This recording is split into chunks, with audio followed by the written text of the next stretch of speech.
নমস্কার, কেমন আছো তোমরা সবাই? আমার নতুন একটি ভিডিওতে তোমাদের সকলকে স্বাগত। যে যেখান থেকে আমার ভিডিওটি দেখছো প্রত্যেককে অনেক অনেক অনেক ভালোবাসা, অভিনন্দন। তো চলো আজকে দেখে নিই আজকে কী বানাবো। আজকে এটা বানাবো আমি একদম একটা নতুন রেসিপি, যেটা কিনা আগে তোমরা কখনো দেখোনি। হয়তো এই টাইপের অনেক রেসিপি তোমরা দেখেছো, কিন্তু অ্যাকচুয়ালি এই রেসিপিটা তোমরা কিন্তু আগে দেখোনি। এটা হচ্ছে আমার নিজস্ব, একদমই নিজস্ব একটা রেসিপি। হঠাৎ মনে হলো এইভাবে এটা করি, তো করে ফেললাম, সেই কারণেই তোমাদের সাথে শেয়ার করা। এমন কিছু ব্যাপার না, খুব সিম্পল, যেটা বাড়িতে থাকা জিনিসপত্র দিয়েই কিন্তু এটা করা যেতে পারে।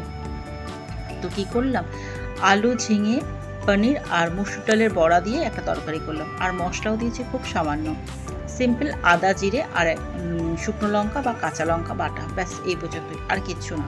আর এটা যেহেতু খুব লাইট, খুব হালকা পাতলা রান্না, তো এটা বাচ্চা এবং বয়স্করা সকলেই খেতে পারে, কোনো রকম অসুবিধা হওয়ার কারণ নেই। আর এই তরকারিটা লুচি, ভাত, রুটি বা পরোটা, যে কোনো আইটেমের সাথে কিন্তু তোমরা খেতে পারো, বেশ ভালো লাগবে, বেশ মুখরোচক, খেতে কিন্তু বেশ ভালো হয়েছিল। আমার বাড়ির লোকরা খেয়ে সেটাই বললো। তো চলো দেখে নিই। পনিরগুলো আগেই ভেজে তুলে নিয়েছি নুন হলুদ দিয়ে, আর মসুর ডালের বড়াটাকে করে আলাদা করে রেখে দিয়েছি।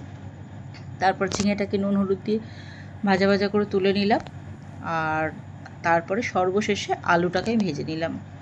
আর দেখো, আলুটা ভাজা ভাজা হওয়ার সাথে সাথে আমি মশলা দিয়ে দিয়েছি আদা জিরে বাটা, যেটা আমি আগে থেকে বেটে রেখে দিয়েছি। আর তার মধ্যে অ্যাড করলাম অল্প একটু সামান্য পরিমাণে চিনি। চিনি দিলে যে কোনো তরকারির টেস্ট কিন্তু অনেকটাই বৃদ্ধি পায়, সেই কারণে আমি সব তরকারিতেই খুব সামান্য পরিমাণে চিনি অ্যাড করি, বা মশলা যখন কষাই তখনও চিনি অ্যাড করতে পারি।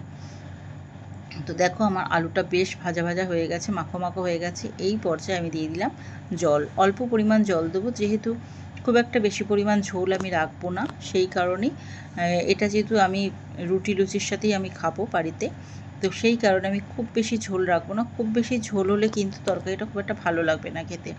তো চেষ্টা করবে একটু মাখো মাখো করতে। দেখো, তরকারিটা আমার পুরো ফুটে গেছে একদম, এবং আলুগুলো সেদ্ধ হয়েছে কিনা আমি দেখে নিচ্ছি। আলুটা একটু বেশিই ভাজা হয়ে গেছে আমার, কেননা গ্যাসের ফ্লেমটা যে জোরে দেওয়া ছিল সেটা আমার খেয়াল ছিল না, আমি একটু অন্য কাজে ব্যস্ত হয়ে পড়েছিলাম, তো সেই কারণে।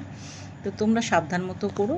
আর তোমার যদি, আর এই পর্যায়ে আলুটা সেদ্ধ হওয়ার হয়ে গেলে এর মধ্যে আমি আগে থেকে ভেজে রাখা ঝিঙে, পনির এবং মসুর ডালের বড়াটা অ্যাড করে দেবো।